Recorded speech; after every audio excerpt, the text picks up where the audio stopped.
So tonight's topic, how to choose a collection. So we've already talked about this thing called generics, which are templates needed to use collections in Java.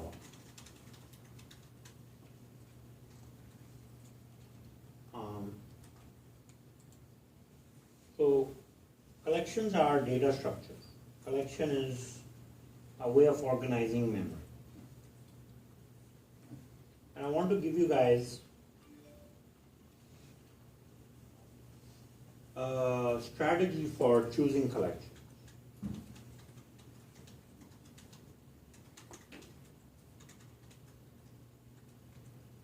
So we have these things called arrays that you know so well.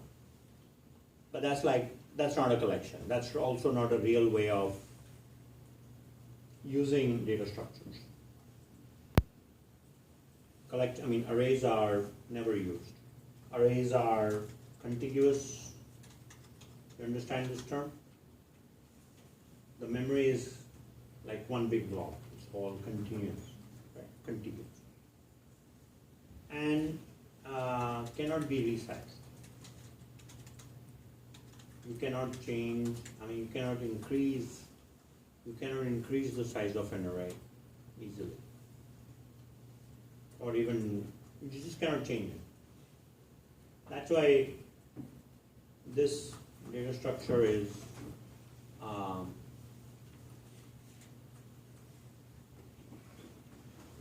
not useful. So when we work with java.util, is it util or util? Util, and then it also has this thing called arrays, right? But java.util.star has some additional collections. So, and they have three kinds: list, set, and map. Lists are just list of things, like names of people living in Cupertino. That's a list. Your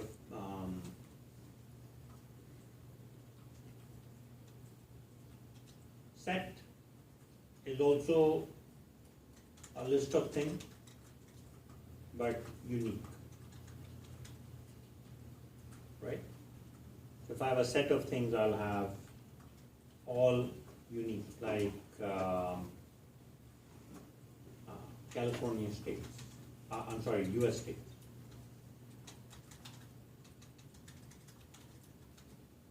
Or counties in California. Set. They're all unique. There's no county in California that has, no two counties have the same name. Does that make sense? And then there is a map. These are list of keys things and values. So like Roman numerals. What other sets, maps do you know? Dictionary.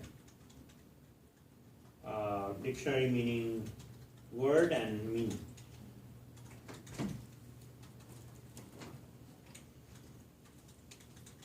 And one word can have multiple meanings. But the key is always unique. Okay? So these are the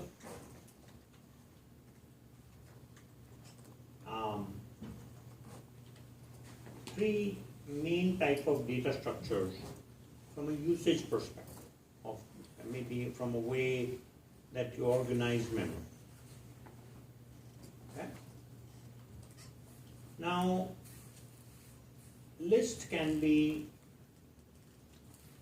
either contiguous or discontiguous.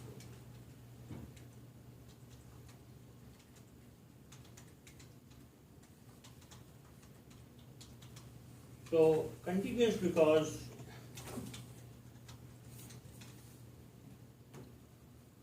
the size is small, it can be resized, right? Array list. Array lists are like arrays, the difference is array lists are resizable. You can grow and shrink. Discontiguous is linked list. So linked list combats memory fragmentation very nicely.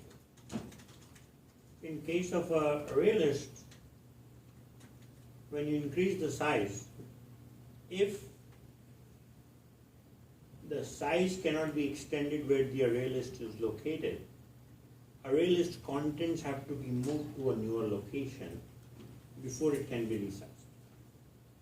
So that moving around can cost time, right? Discontiguous, when you work with a linked list, if you have to increase the size, it will just add additional links to memory areas that are available. So linked list doesn't live in one part of the memory, it uses available memory wherever it is, and then to access the values you have to go forward in references in the linked list. Okay? So both of these, like linked list can be, not both, but linked list can be two-way or circular. You guys understand the difference between those two? So a linked list can have references that point to the nodes on both sides. So just to give an example,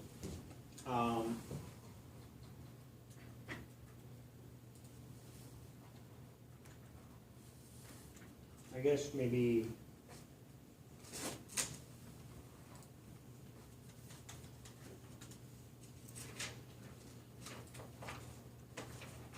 so if I have a list that starts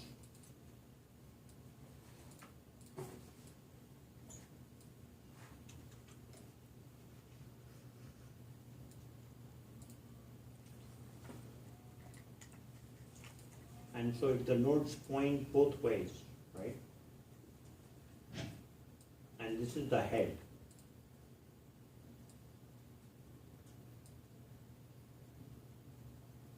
So you can basically end up with a two-way linked list. Now, if you want to make a circular linked list, that is great. You can start anywhere in the list, and regardless of where you are, you can traverse the entire list in any direction. That's a circular list.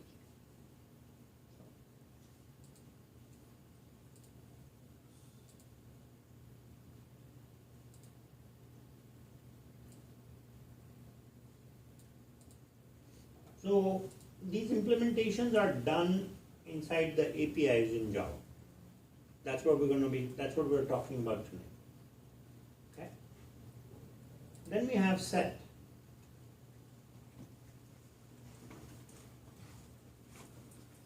So you would use a list for things like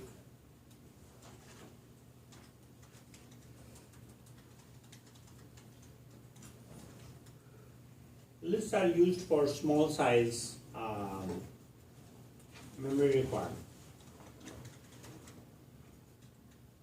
About 1,000 to 5,000 elements.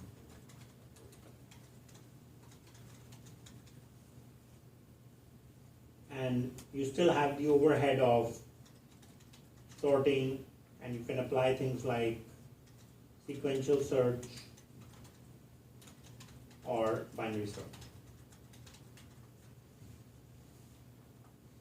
So let's get all the different data structures on the board, and then we'll talk about how to choose one, right? What is the potential algorithm for choosing a collection? Because that is often an interview question as well. And since this is your first look to data structures, and if you are able to capture all of this data or content, it's pretty good. We're going to look at this in advanced Java as well, and then of course, the course in data structures covers this in a great way. Now, set is a list of unique things. So you can't have any duplicates. Social security number is a set. Phone numbers, set. Employee IDs, set.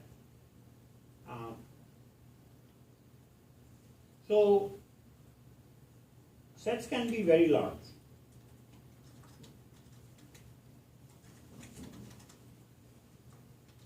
Anywhere from 5K to millions of items. And Java provides two implementations: preset, actually that is one word, and hash set. Preset, where data is kept sorted, and hash set, where data is kept unsorted. So the question is, what is your requirement? If you want some really large structures in memory, and these days you have flash memory, so you can keep things in RAM. Even RAM is pretty humongous. So if you have a sorted structure like preset, which basically uses a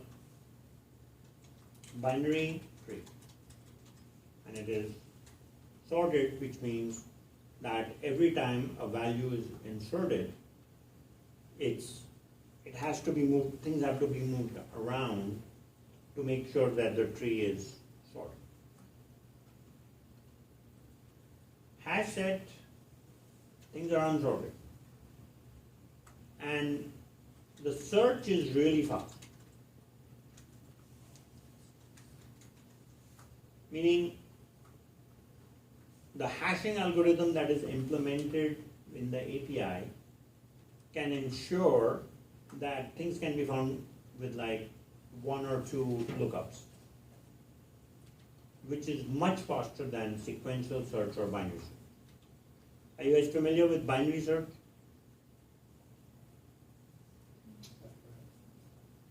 It's like if you have yellow pages and you need to find a number, you figure out the total number of pages, and you go in the middle, and then you go in the left part of the book or right part of the book, depending on your finding. Right? Wait, which one's the bubble sort? That's a sorting algorithm. Are you talking about search? Oh, okay. Yeah. So binary search is what is used in sorted structures. So when we talk about tree set, binary search. So it is pretty fast, but you have to keep in mind that to do binary search, you ought to have the underlying structure sorted. And even then, it's not as fast as hashing. Hashing does not have any sorting overhead, right? And it can find things fast. Did you have a question, please? Yes. Is it sorted by size, or how is it sorted? What? Whatever the array set is, would it be sorted by the size of the memory, or of each element? It's based on the values, right? Okay. I'm talking about tree set. Tree set is sorted by the values that are in it. So what if you have a tree set of name, well, it can't be names, right, because they all have to be unique. What if it's like a set of Username. countries? Yeah. Then how would that be sorted? Would it be by the length of, would it be alphabetically? Alphabetically, right. Okay. So length of the string and lowercase, uppercase. Yeah. So values are numerical or string, and both can be sorted. because strings are also numbers at the end of the day.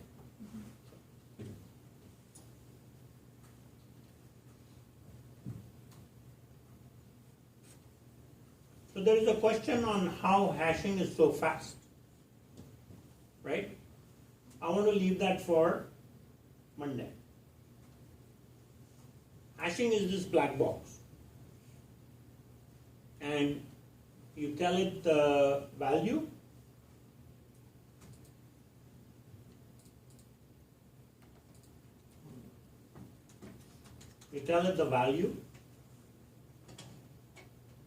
and then what happens? It figures out where to store, and in between is the black box.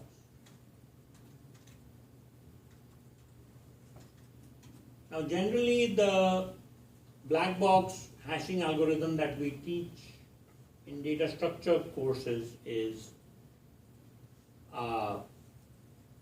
using the mod operator. When you guys go through data structures course, you will learn that. And oftentimes we say that hashing can cause collision because the black box can determine where to store, and sometimes it makes the same decision for two values. So I'm trying to insert 10 and 20, and both map to location 1, that's a collision. Then the question is, is it 10 or 20? Then how do you decide and how do you do collision management? In Java API, what happens is the black box has dependency of these three things.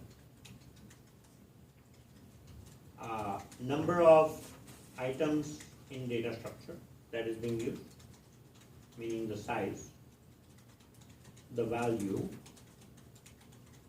and percent occupancy. Percent occupancy means that I am going to set up a factor of 0.75, which means that 25% of the memory will be wasted. So that way I have these empty locations always available in the structure, so the collision never occurs. So now the problem with this, yes, you can avoid collisions, which is very nice. So you can always find values quickly, and yes, you're also wasting memory.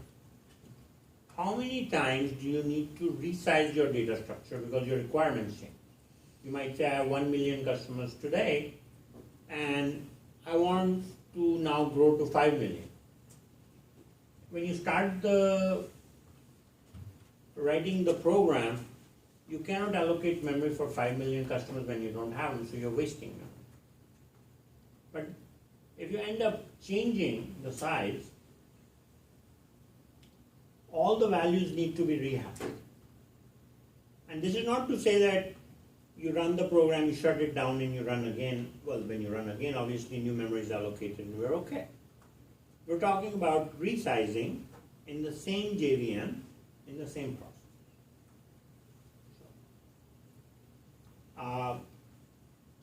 So the point is that you conjecture your business requirements large enough and set the size, and as long as you're okay with wasting memory, meaning memory that won't be used for a while, this structure works really well.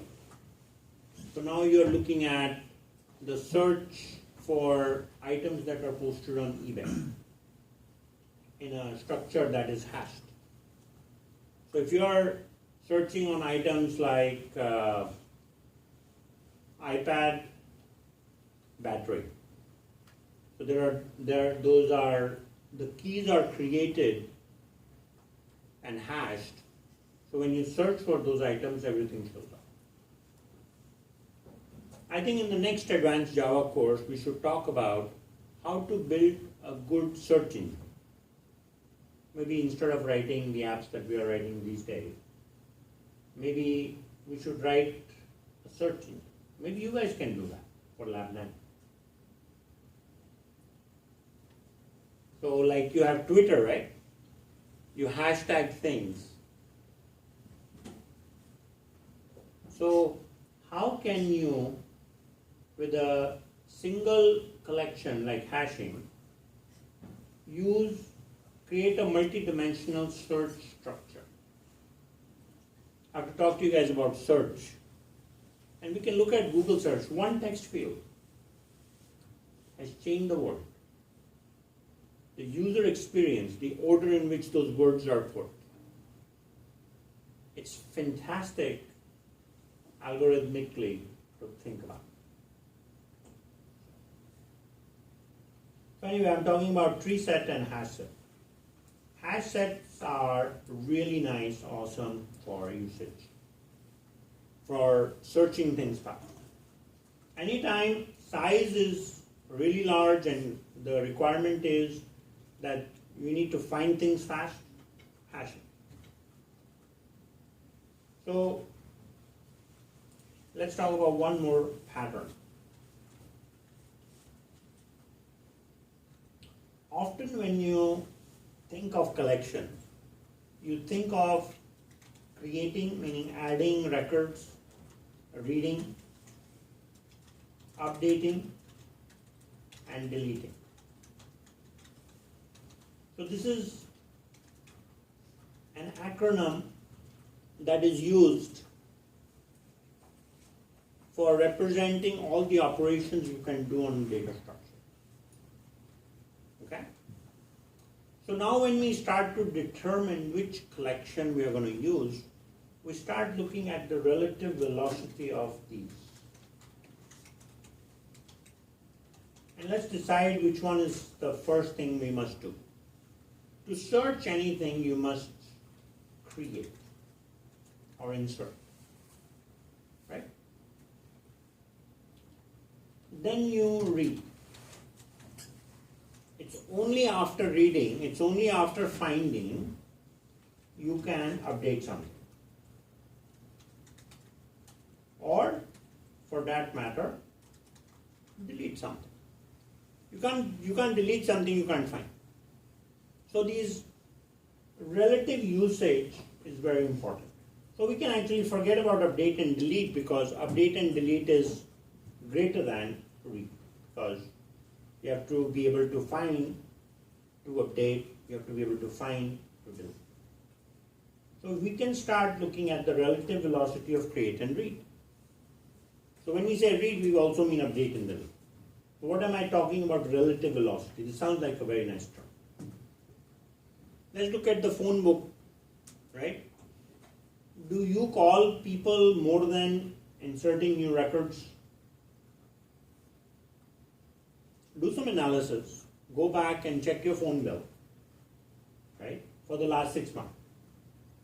Now check the number of contacts you have in your address book. Let's say 500 or 250. Those are normal numbers, right? Unless you teach at De Anza and then you have like 30,000, because every email address you get becomes your contact. But now you start looking at the phone calls you make. And you call about 20 people every month, maybe, and then to those other 50 you send a bunch of text messages, like 20,000 text messages a month. I'm not making any suggestion. Point I'm saying is, I'm not judging, I guess. What I'm saying is, look at the velocity of reading the context database, and writing values to it. So we start, that's the meaning of relative velocity. Usage of a database where you do more reads versus inserts, right?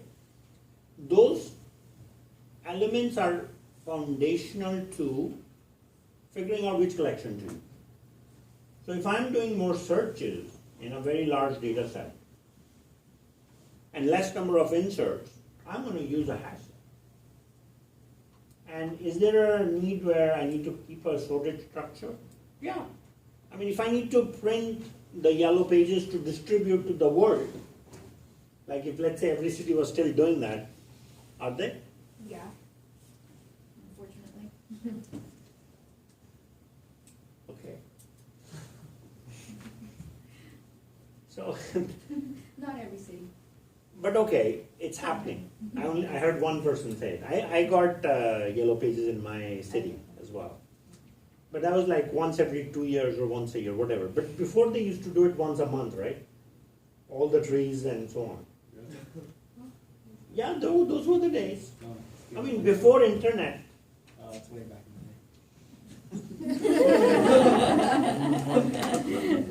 No, thanks. Yeah, way back in the day, and I'm proud of it. Life was better.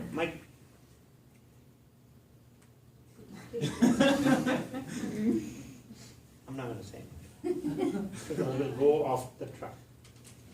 So tree said, you have to print the yellow pages. You would use a tree set for that. Because you need a sorted structure, and you can go down the line, right? So, that's what we mean by relative velocity. Then you have maps. Map is like for yellow pages too, actually. That's a real map. You have a map of phone numbers and people's information that's associated, with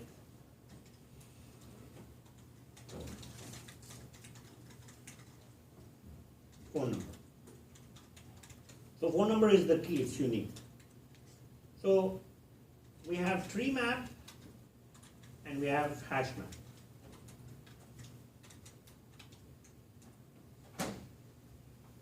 Okay?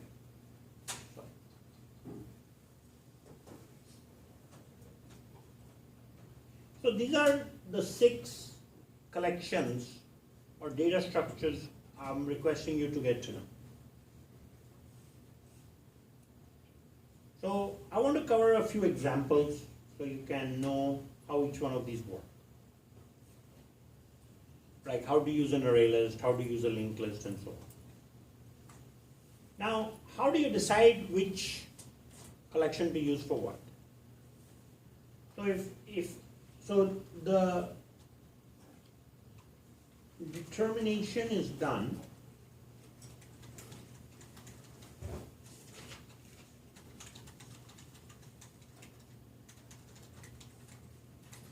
size and rate of insert versus read.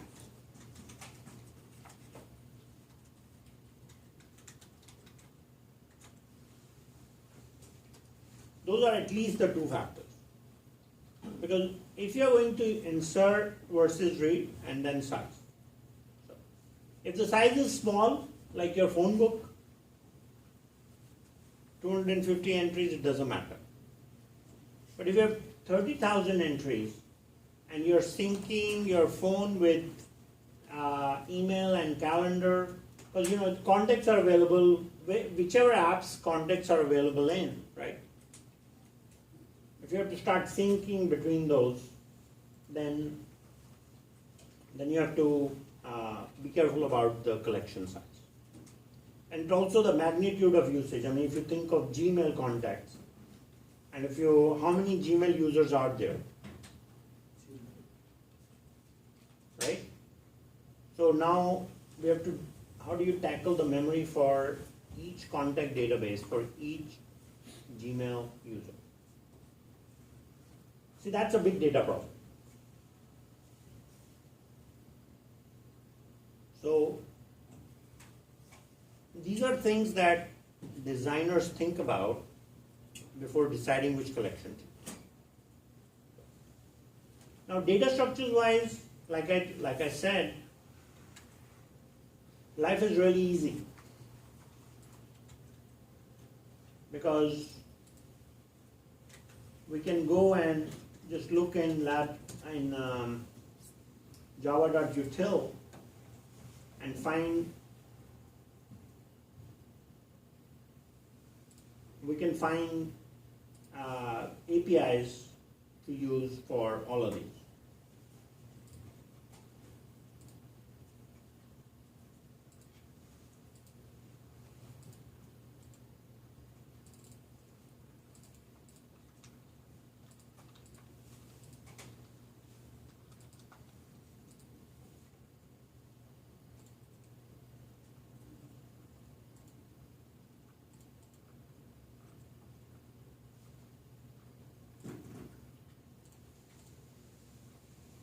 So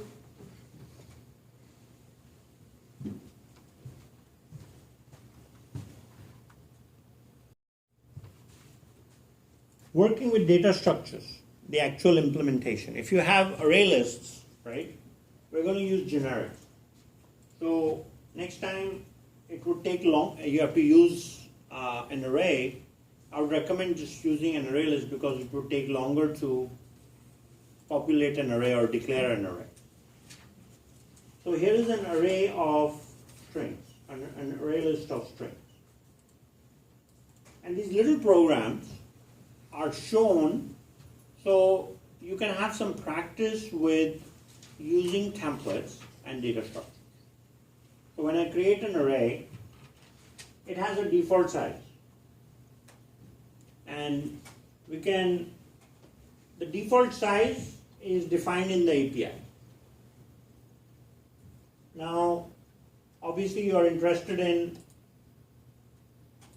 the details, right? So where do you go look up the API? Well, java.oracle.com. And when you go there, look for Java Standard Edition, documentation.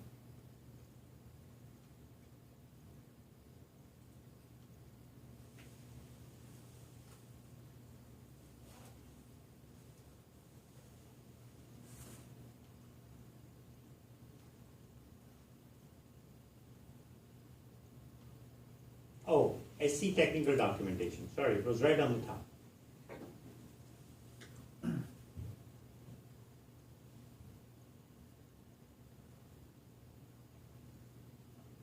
We're looking for API, SC API documentation. So then, have you visited this before? The packages are on the top left. So we're going to go to java.util, and we've got all our classes here. There are a lot of classes. Currently focus on the ones that I've mentioned in class, and then once you get to know those, you can look at others. So if I go and look at array list, and I look at the constructor array list, when I do this, it creates an empty with a capacity of 10. Then there are other methods that I can learn. Trim to size, get the size. So you'll find methods to create, read, update, delete for each collection. Now, how do you get to know all of them? The best way is, one, to look through your textbook. And your textbook does a very good job of enumerating the most important methods, and they create these little block pictures, right? So it'll mention that, how to create, find, and all that, right? So that is one way. The other way is to look through the API and look at the list of all the methods they have. So these are all the instance methods. And this can get a little overwhelming because there's like 30 methods or so. But this is where the textbooks are also written out of. This is the parent source of information. So it's a good idea to browse through this and know the 6 classes and the methods. If there is something in some resource, online resource or anywhere, and it doesn't work, my request is to come and look here and see if there is a method and how it works. And then to try it out, write a small example. And just make sure when you're reading the documentation, you're reading the right version. Because if you're running JDK 1.6 and you're looking at 1.8, the gap between those two might, cause some limitations or unnecessary confusion. So you want to, the request is to look at the documentation for the version you're using in your code, in your compiler, excuse me. So let me, this will add items into the array list, right? We can create an iterator to look at each value. Iterator is an object that will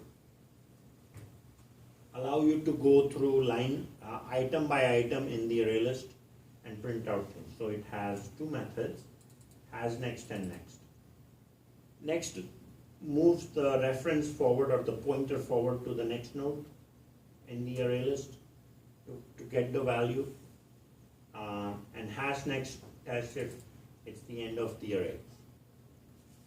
Right? So it will figure out that only two values were added and it will only print those two. So here is an example that you can try running, and it differentiates between the performance of a linked list and an array list.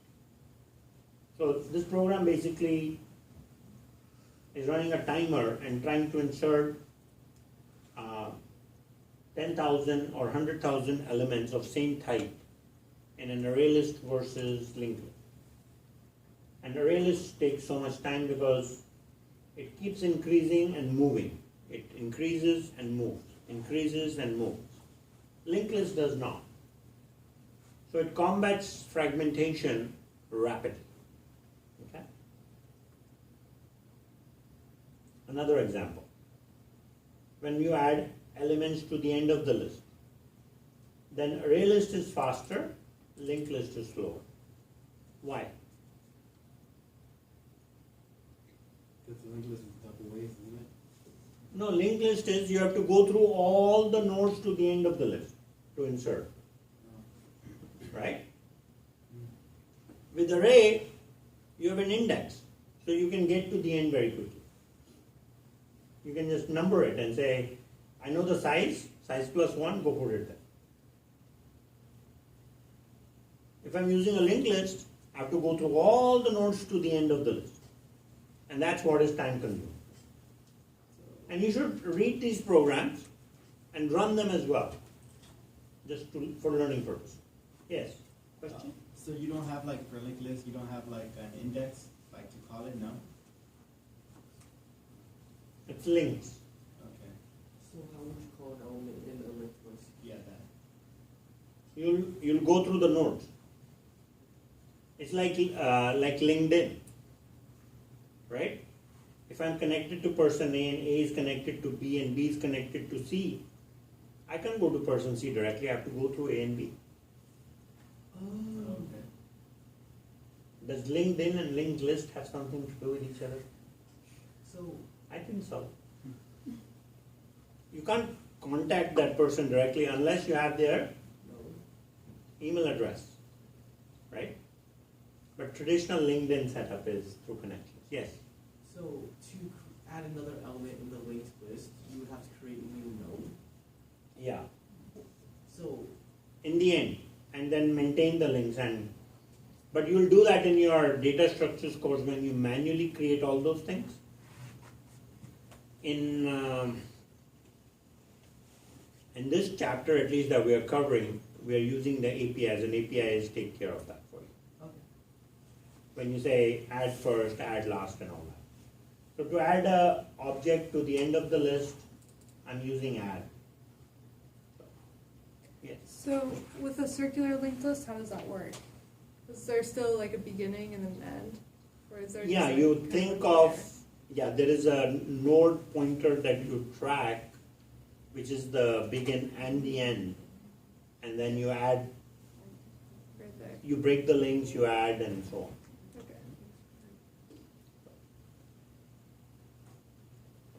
So this is a detailed example of how the list iterator works, right?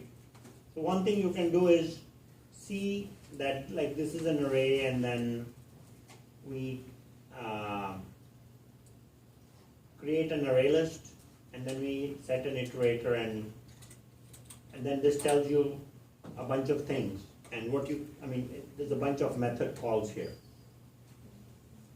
So the point is to do a little practice run and see how the list changes. And you'll find in this that Pluto is no longer a planet, that's why it's, I think, removed. Maybe. I'm not suggesting the answer to anything, but I think in the last 10 years they took away Pluto as a planet. In my childhood I learned it was a planet and I was very disappointed. But anyway, who cares? So the next thing we are looking at is hash set and tree set. There's also a linked hash set, right? So you'll find that a set is a set is a set. So when we create this test method, right, we pass in a set. And you all know about interfaces and abstract classes and how this would work. Because the set interface is implemented by hash set, tree set, and linked hash set. So any methods that are declared in the set are available and implemented in each one of those classes. How is a hash set different from a tree set? One implements hashing, the other is a tree. Hashing is unsorted for faster search. Tree set is sorted. Every time you add, it's different. And then we have linked hash set, which is a linked list and a hash set. See, when we create a hash set, if we want to iterate through the hash set, right? I'm going to cover the details of hashing on Monday. And I want you guys to know the inner workings of hashing as implemented in the Java API. So then when you go through data structures course, you can contrast. Right? Hash set, tree set, and when you want to iterate through the hash set, these values are very random. And you have to set up an iterator, and it is relatively slow. But when you look at linked hash set, it maintains a linked list in memory along with the hash data structure. So if you want to go through each element in a hash set, it will take some time. But in linked hash set, we've got both things. We can iterate fast when we need to using the linked list, and we can also search fast using the hashing part. Okay? Are you doing in parallel? In parallel. This is kind of a unique data structure. And actually one of my preferred data structures to use because it wastes memory, but it provides really good performance. And today, memory is not an issue. I mean, we still want to be responsible, of course, right?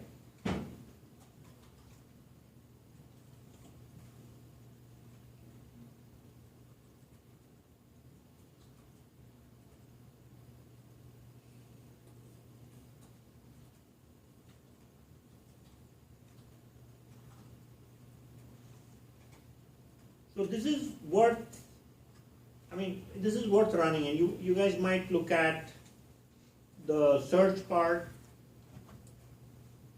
One thing, if you guys want to do something over the holiday weekend, right? Holiday gift. If you want to measure the performance of hash set, tree set, and linked hash set, there's a program that shows you how to use the timer, right? Because we were dealing with timings of array list and linked list in two programs. That's basically showing you how to create timers. And when you start the timer, it's like a stopwatch when somebody is running, right? You start a stopwatch, and then when the transaction is done, you stop it, and then you can see how much time it took. That is done in these programs using the system.current millisecond the system clock. Right? You start the operation, you take note, you look at the clock again and you subtract, and then you get the number of seconds or milliseconds. So for this also you can try out and kind of run your own experiment as to and to see if which one will have faster searches, which one will have slow searches. You can become an expert with data structures in Java by simply writing these clocks and doing some black box testing on the collections. That would be a cool thing to do. And if you're working with a team member for your final project, right, Lab 9, you guys can split the work and say, I'll do this, you do that, and then you'll know which collection to use when. Why rely on books when you can write your own programs? And what will come out of that? Two things. You will learn the collections API, and you'll also know which one is fast and which one is slow. You'll have your own guide. So the point is what? To do an update or a delete on a very large structure of string. So you can have like 50,000 names. I'm sure you can find a text file on the internet with 50,000 names. You don't have to create it. Or you can write a program to randomly generate 50,000 names. They don't have to spell right. You can use random characters. I mean, these are the kinds of things that QA engineers do, because when you have to beat up on the system to find problems, good QA engineers will generate their own data, right? So then we have hash map. Look at that. Isn't that neat?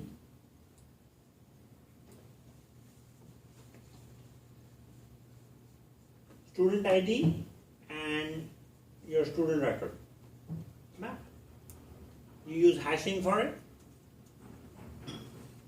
So in map, we use the method put.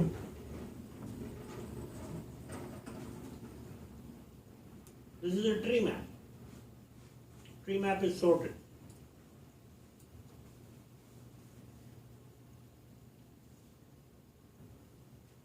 So we've talked about lists, sets, and maps. And we've talked about add and remove methods. Put, delete, add, remove. If you want a stack or a queue implementation in a linked list, guess how do you do that? Add first, add last. What is stack? First in, first out?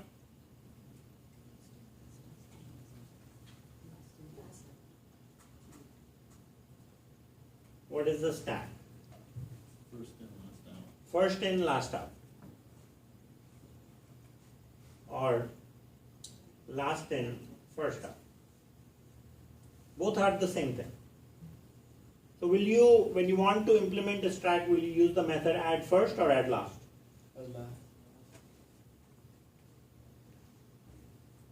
You will always add to the start of the data structure, right? Because on a stack you put, if you have a stack of trays, you always put on the top, right? So it's add last, right? Add first. Add first? Okay. So do a stack and a queue implementation using linked list APIs. And you'll be like, because you're not managing all the memory, right? It's all automated. The point is that you understand the algorithm. So spend some time looking through, reviewing these programs and writing some timer programs, just all in main, just to test out things. Hey, I'm curious, does tree map work faster than hash map? It depends. Are you trying to search or are you trying to add records? And you won't know by adding 1 or 2 records. You'll know by adding 50,000 records or 100,000. Okay. So you have to randomly generate something. You can just have a random number generator for integers and you can make a linked hash map of integer for testing purposes.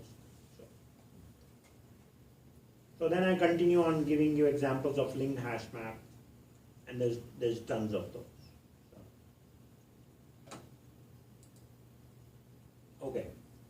So next, let's talk a little bit about lab 9.